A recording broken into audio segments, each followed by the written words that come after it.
Hello and welcome to Let the Stone Speak, a podcast where we talk about the latest in biblical archaeology. I'm Brent Nagtegaal here in Jerusalem. Late last night, I spoke with Dr. Scott Stripling. He was in Tennessee about to present some more of his findings that was released to the public on Thursday.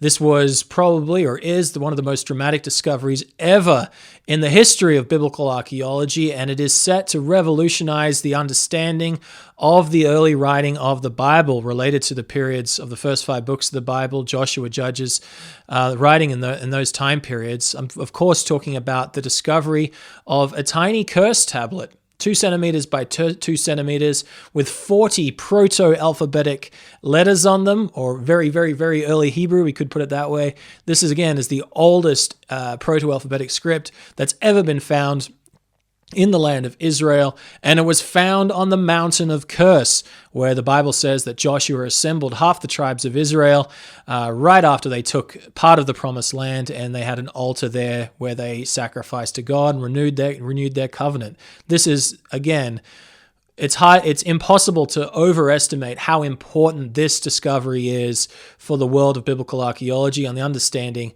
of the writing of the Bible.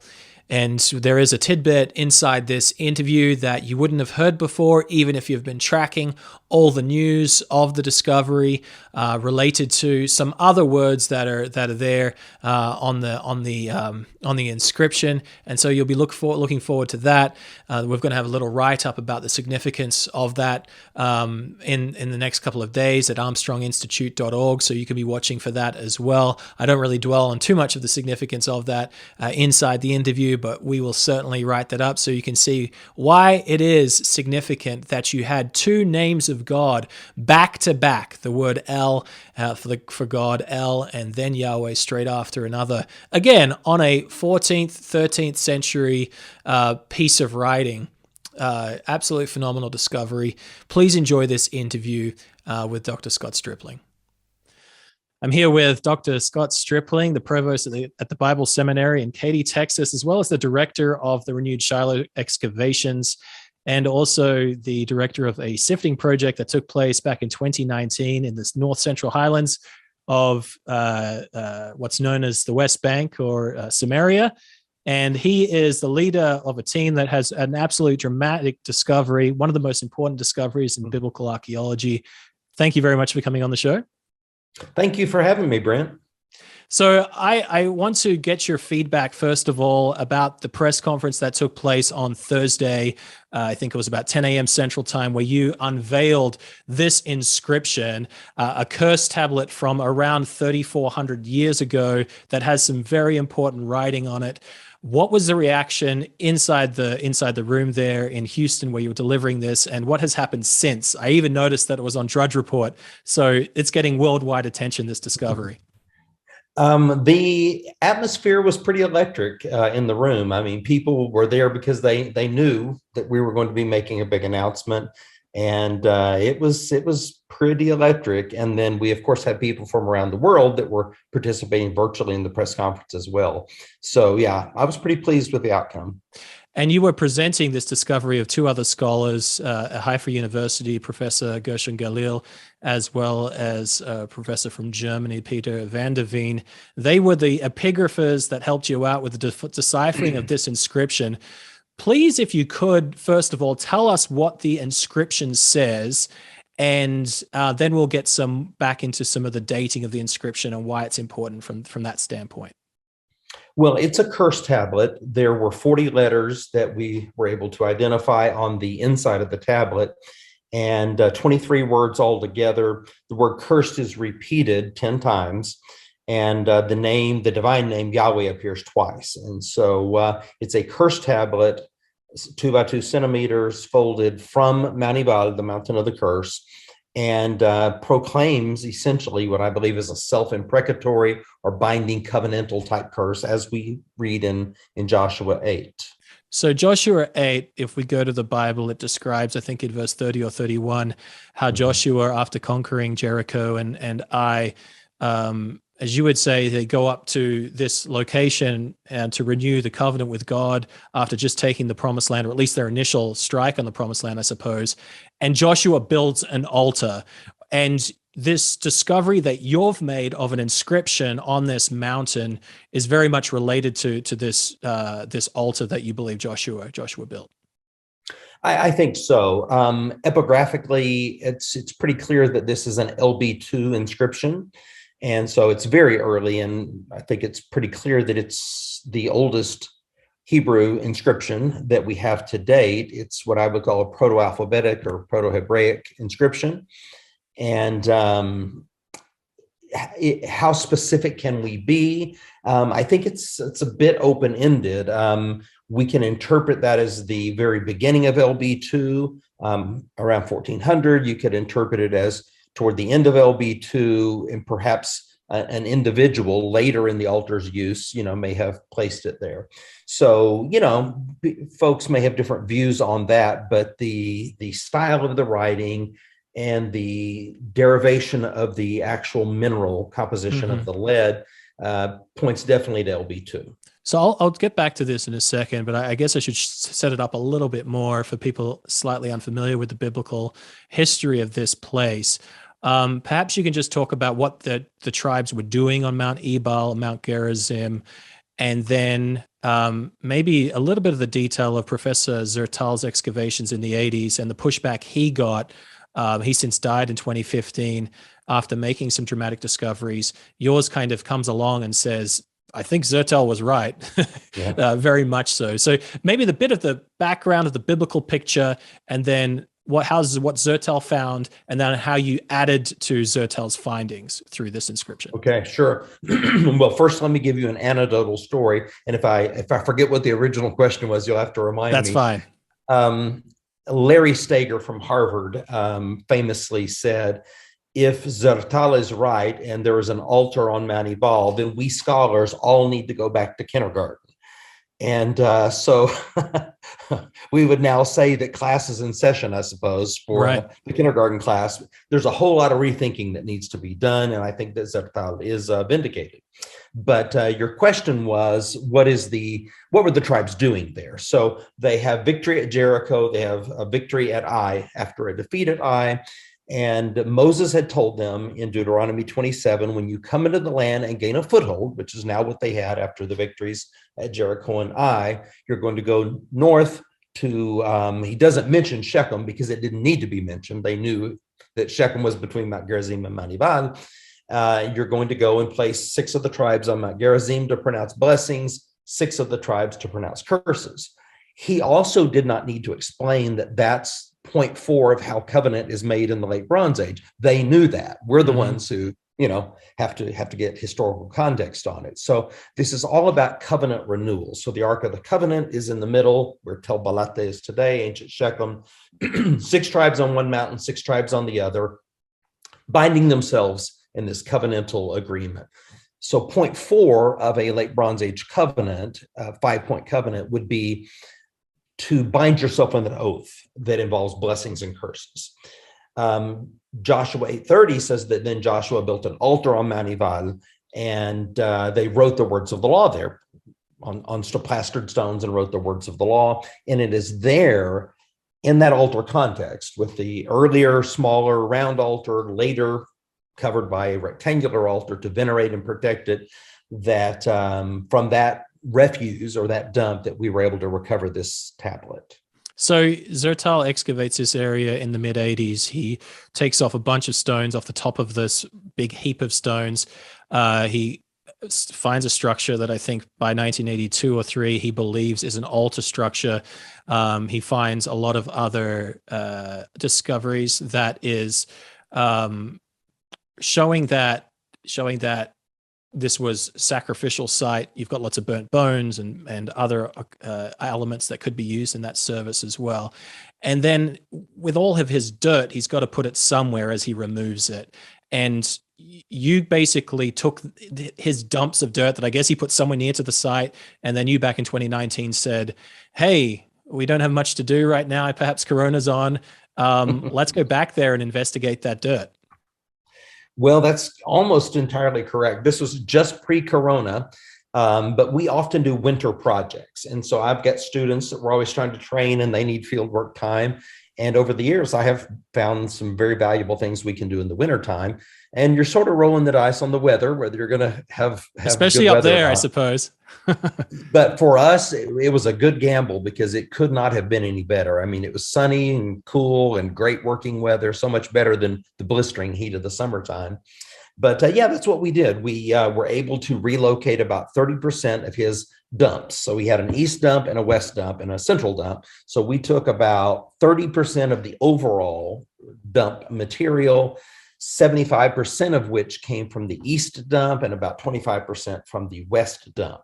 We kept track of which was from which in case there was an important find from one dump or the other, because we knew that from his own notes that the material from the altars had gone into the east dump. Material from the inside of the altar or from outside the altar?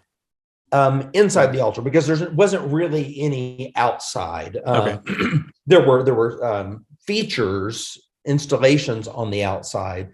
And those, if they were in immediate proximity to the altar, they ended up in the east dump also. Okay. And so you went and you decided, and I do want to just give you a shout out for this, because this is not something that is the most glorious thing to do in archaeology. You're not, excavating a structure yourself. Whatever it was found. You're basically going through someone else's trash. The things that they didn't find, you're going to go and have a look and a second look through it with an updated technology to see what else you're able to discover. And you pretty much struck the most glorious thing that you could even possibly imagine. So well done to you and your team for going back there and doing what other people might have thought was kind of perhaps a worthless endeavor. And then tell us about how this discovery was made in that sifting project. Well, I had experimented for a couple of years dealing with old dump piles that we had at Shiloh. We had a Danish excavation there in the 1920s and 30s. We had an Israeli excavation from the 80s. And so I had sampled those dump piles and wet sifted them. And what I had found was staggering. For like every one glyptic find that they had publicized, like scarabs, bulla, so forth, for every one that they had published, I was finding 4 in their dump pile. And so I knew based on that, and of course, Herschel Shanks had been beating this drum for many years, go wet sift the Megiddo dump piles. Of course, they're like mountains at Megiddo. But so I was eager to do this. And so when the opportunity came about, it did not surprise me that we found important glyptic remains in this dump. So you said you located 30%, or there is 70% still there to sift? Still 70% there. Okay. Those are my estimates. Yeah. They're your estimates. So there's still plenty of more. Right. This was kind of a test case, and it just so happens, I don't want to say we struck gold, but at the press conference, I told the story that the final day in the planning stage, when Aaron Lipkin and I were strategizing on the front end of this, we had done one last visit to the site, and we pulled away and stopped and looked back to take a picture, and it had rained a bit earlier, and there was a rainbow over the altar. And so, there's a legend of a pot of gold at the end of the rainbow. So I guess I would say that we found a pot of lead at the end of the rainbow. Yeah, completely. And hopefully you get some support to go back there and continue more, see what else you can find. Well, it makes one wonder, right? Was this the only tablet there? If it's the only, let's say that we did the rest of the dump in a perfect world, and we didn't get any other lead curse tablets, then it would lead me to think that this was a singular titular type of tablet that was done on behalf of the nation. Everyone. Right. If we found multiples in there, then maybe we would begin to think that, maybe people from time to time, knowing that this was the altar on Mount Ebal, had gone back and placed these in sort of a self-binding, self-imprecatory way. So let's just talk about the amount of firsts and earliest and related to this tablet. You said that it's the earliest Hebrew. How early is it compared to the latest, the other find, the slightly later find, I guess, slightly later find, slightly more recent find. And then the mention of the word God on there, or the Hebrew version of God, that's the first as well, correct? Right. So it's let me unpack that a little bit. Most people right now would say that maybe the Kayafa Astrakhan is the earliest example. That's around 1000 BC, roughly. And if we're Well, talking about you've got the Jerubal inscription, which is that's about 1100. maybe 100 years before that, right? If Yeah. you're right, if we're seeing that as true transitional Hebrew, that's right. Then that would be even 100 years before that.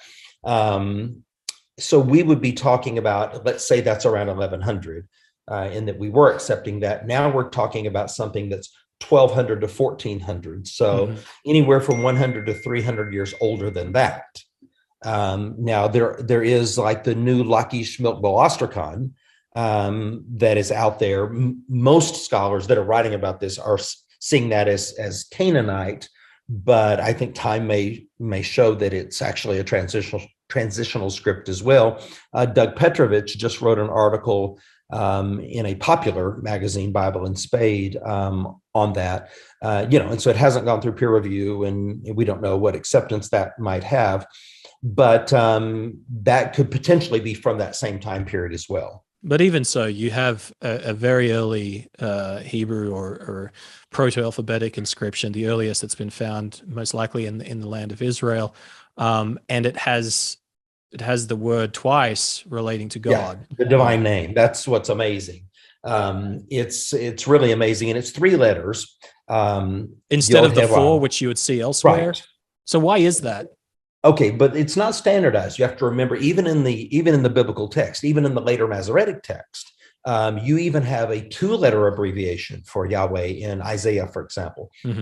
So there's not a standardization, and certainly early on, there's no standardization that has set in. So this very early mention of the divine name, and think about it, it's juxtaposed because you also, and I did not bring this out at the press conference, so if you were trying to get something that nobody else knew, you just got it because I just remembered this. You also have El, like the God Yahweh. So God there is El, the God Yahweh. So there you have a juxtaposition. Oh, that's actually mentioned on the inscription, or explain. Yeah, if you look when it on line 1. It says this. God, I'll read the inscription just in case, because we haven't got to that yet. It says, "Cursed, cursed, cursed, cursed by the God Yahweh. You will die cursed. Cursed, you will surely die. Cursed by Yahweh. Cursed, cursed, cursed." So the first mention of the curse by Yahweh, it says the God Yahweh. Yeah, I didn't. God Yahweh. So the word that we're translating as God there is El. Yes. Okay, right. So this is what I'm saying. You have. So this is the earlier use of God's name as would take place in the patriarchs. That with some variation, if that's correct. And then you have the new name for God that was around Moses's time, if that's correct. Correct me if I'm wrong. Yeah, I'm just pointing out that it's a juxtaposition of both names there. El and Yahweh are side by side, and that's, I think, very significant also. Yeah, amazing. And so this has gone out to the world now. I imagine there's some people that are dying to see the scans that you took, that you based your reading of this inscription from. How soon can they be expected? And how confident you are that this reading will hold? We're going to do our best to have the article finished in 6 weeks or so. We're well into it right now. Needless to say, we need to dot every I and cross every T. You have to do that with this with this discovery, because if you haven't, they'll be on your back. We're making a list and checking it twice. So yeah, once we finish it, then it will need to go through peer review. And some journals are fast with that, some are slow. We can't control that. It could be 1 month or 3 months. And then, it has to, their next publication date would come up. So I'm hoping by the end of the summer that we have a final peer-reviewed scientific academic article and folks can see the scans. We'll make everything available. I will just warn everyone in advance that it will take other scholars a little practice to get used to reading scans. Right. This comes through lead, and it's we've had a long time to work with these, and so now we're able to see them. So if a scholar were to get these today, they might look at them and not even recognize it, but their eyes will acclimate and they'll be able to see what we're seeing. And so back to the dating of this inscription and what it says for the writing of the Bible, I think this is probably one of the biggest takeaways. You haven't just confirmed, I would say, a biblical event is taking place. What the Bible describes as Joshua being there on the mountain of curse. You have a curse tablet, says curse, curse, curse. You got the name of the Israelite God. All that checks out to kind of really back up a biblical event.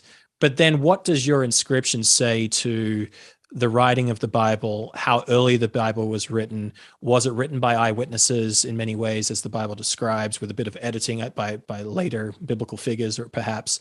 Does that all check out now, or what? How does your discovery relate to that? Well, there's been a long-standing debate. Was the Bible written in the generation in which the events occurred, or was it written a little later or a lot later? And so we have many, many scholars who think that the Bible was not written, the text was not written. Maybe there were sources that existed, but the text as we know it was not written until the Persian or even the Hellenistic period. And one of the main reasons that they use to make their case is that there was not literacy in this early time period, just after the Exodus. There wasn't an alphabetic language even that could have been used. So if you were writing with hieroglyphs, for example, with hundreds and hundreds of hieroglyphs, you would have needed a library to write the Pentateuch. But with a phonetic language, you could do it in a very, very compressed manner. I think what this does, Brent, is it makes it more difficult for people to hold that position. And it makes it easier for those who believe that to hold that position. And for those in the middle, hopefully, from my perspective at least, it encourages them to move to the side that the text was written at an early date. Yeah, this is what Professor Galil noted at the press conference. He said this: the scribe that wrote this could have written every chapter in the Bible. No one can claim that the Bible was written in later periods because they were able to write it very, very early. And I think for people that want to really support and believe in the biblical narrative, I mean, this discovery, it does so much more than just prove a biblical event. We're talking about Moses here, Moses and Joshua. I mean, well, right, because you said earlier, you joked about me, don't you have anything better to do than to go through somebody else's trash? Tongue in cheek, you were talking, of course, but you have to remember, Brent, this isn't just anybody's trash. Okay, right. This is Joshua's trash. Right. So this is good stuff. Yeah, it really is. And I think people can come away and say now, well, hang on a minute. I've been told that the Bible is a bunch of myths. Perhaps it was written at the earliest, by some people say around Josiah's time, and they're projecting back on, all these events that so-called happened. But we're talking about the earliest books of the Bible now that are written, that we have evidence that the scribe knew what he was doing. Perhaps you can talk about what was used in the writing of this tablet and the fact it was on lead and how that relates to other books of the Bible.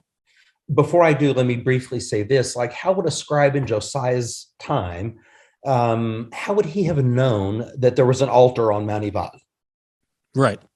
Those are the types of details, because by that point, we know that archaeologically that it was totally covered with stone. There was a mantle over it. How would he have known that? So just something to think about. How was it written? What was often done was lead was taken in strips, and when it was malleable, it could be written on, and they would use an iron pen, iron being harder than lead, and a type of stylus with a fine point on it, and inscribe it. And then once the inscription was complete, because by writing it down, it becomes binding. It's a legal covenantal act, sort of like a marriage. It's the couple signs it, the minister signs it. Now this is a legally binding sort of a thing. So it's written down, it's binding, it's sealed, and it can't be opened because now it becomes brittle once it cools. So it's the sealing of it that makes it permanent. We have a couple of verses in the Bible that illustrate this. Job, most of us would think is the oldest book of the Bible, or Job along with Genesis. Maybe Job is predating the Pentateuch because there's no reference to the Pentateuch in it. You have in Job 19:24 a mention of writing on lead with an iron pen. And so there you go. That's late Bronze Age period. That's very early. There's that concept of writing with an iron pen onto lead. And that's what you have. And you mentioned in the press conference that the lead itself is very significant, that helps out in the dating. You don't just have the style of the characters that are the proto-alphabetic script that matches the dating that we're looking for, but also the lead isotope, I guess, backs that up. The lead analysis from Professor Naama Yahalom from Hebrew University indicates that the iron ores come from the Aegean, specifically Lavrion in Greece, where there are well-known mines there. Mm-hmm. And these mines were in use during the late Bronze Age. Do they have a smaller window of use, or is it just no, the late Bronze Age all the way till today? Or? No. It's for sure late Bronze Age and Iron Age, but I think also back into the Middle Bronze Age. Okay. So you have this window there. So I'm not saying that the lead analysis or the metallurgy proves that it's late Bronze Age. What I'm saying is that if we did not have that, then there would be an open-ended question. Okay. What we do know is that this lead from this particular mine in Lavrion, that the mine was in use at that time. So right. What open-ended question would you have? Well, for example, you could say that there are no other examples of lead from that mine in the late Bronze Age. Therefore, this is not late Bronze Age. Right. Someone could argue that, but that cannot be argued because we have many examples of late Bronze Age. This would also prove that it wasn't, nobody did anything nefarious on your team. Right. Yeah, I wish I was smart enough to do this. I saw, because we had put out the press release the day before, and I saw some wise guy posted online, some wannabe posted online that this is clearly a fake. I just laughed, like, you haven't even seen it yet. Yeah. How can you proclaim it a fake? And if only I were smart enough to figure out how to get inside of this tablet and write in proto-alphabetic script. Right. Yeah. I think I did have one more question about how you foresee this going forward. You said in the press conference after it that there's potentially you're going to be looking at some of the plastered stones or the plaster that was related to the altar area. What does the Bible say about this, and why could this be significant also?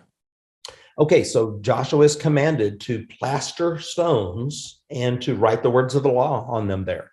And so Professor Nagtegaal did recover a significant amount of plaster, some of which has a flat surface on it. To the naked eye, they could not see anything back in the 1980s, but he did save it. And it is now in the custody of Shai Bar, professor at Haifa University. And Dr. Bar has told me that he has plans in the near future. Maybe this is going to encourage him to speed it up to analyze that. I mean, we've been talking about this for years, and I said, let's get infrared and ultraviolet lighting, and let's check this. And the last time I talked with him, that is no longer on the back burner; it's on the front burner. So it will be fascinating if we have writing on that plaster also. So here you would have, and I would assume it would be the same style. Right. Right. If it wasn't, that would become an enormous enigma. How do we have this LB script, and then if it weren't? So I'll assume that it's going to be. That would just be phenomenal. Absolutely phenomenal. If it's a copy of the law written on this, and you've got Yeah, I mean, in a sense, people were asking me, what do you hope is on the tablet? I said, well, in my perfect world, it's a verse from Deuteronomy 27 or something like that. But in a sense, that's what this is. This is almost a summary of what you read there. It's almost a summary of the curses. Right. And so when they deposited this, it was kind of like, we're making covenant, and we agree to this covenant, and this tablet kind of proves that I agree. And if I fail on my part of the covenant, I'm laying a curse on myself, or I'm agreeing to be cursed. Is that kind of, I guess? That's exactly it. But let me add one thing to that. I am agreeing, but I'm leaving this agreement, I'm leaving it on the altar. Right. And what happens at the altar? Blood sacrifice. And so without the shedding of blood, there is no forgiveness of sin. And so even though if I do violate the terms of the covenant, there's an altar on Mount Ebal, and Yep. I can have that curse remitted. There is a propitiation. It's if I don't repent, if I don't accept responsibility, that's going to come upon me. So it's not like because who would want to do that? Everybody knows human nature. We're going to sin. We're going to fail. So it's not just that it's a curse, but it's that it's a curse I'm leaving on the altar. Yeah. Yeah. Amazing. Okay. Well, thank you so much. I should tell everybody listening that I had recorded something with Dr. Stripling at 4 a.m. Houston time as he was waiting for his plane just before his plane boarded, and the audio just did not come through for us. And so he graciously agreed to do this late Saturday night, my time. And so thank you so much for coming out and doing it again. It's probably good that your audio failed because I hadn't slept in 2 days. So that may have been pretty incoherent. So hopefully this is better. Meant to be. Well, I think we got a bit more information out of you this time as well. And again, thanks so much for coming onto our show. And thanks so much for the time and effort you put forward into these excavations at these conquest sites. I don't think there's anything that's more important as far as really pushing back against the narrative of the conquest, the taking of Israel, the taking of Canaan by the Israelites, how that happened, and really kind of pushing the biblical date for that as well on these different sites. And you've been at the forefront of this for probably 3 decades now, something like that. And so the ball keeps on rolling and more evidence is produced. And thanks a lot to your work. Well, thank you, Brent. And let me also say that I appreciate the work that you guys have done on the Ophel, and I think that's vital work as well. Having worked at Shittim, at if you will, Kirbet el-Makader, at Shiloh, and now Mount Ebal, it does give you sort of a broader regional view of conquest. And of course, Jerusalem is vital to that too. So appreciate your words and appreciate your good work. Thank you very much for your time. Bye-bye. Thank you for watching the interview with Dr. Stripling. If you'd like to receive our magazine or follow our content, you can go to armstronginstitute.org. There we have a brief, or you can sign up for our brief email that comes out basically every time we have some new content on the website, so probably 2 or 3 times a week.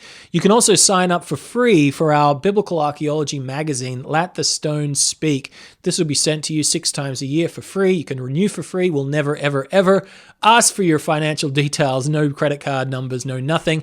You'll always get it for free. That's our promise to you.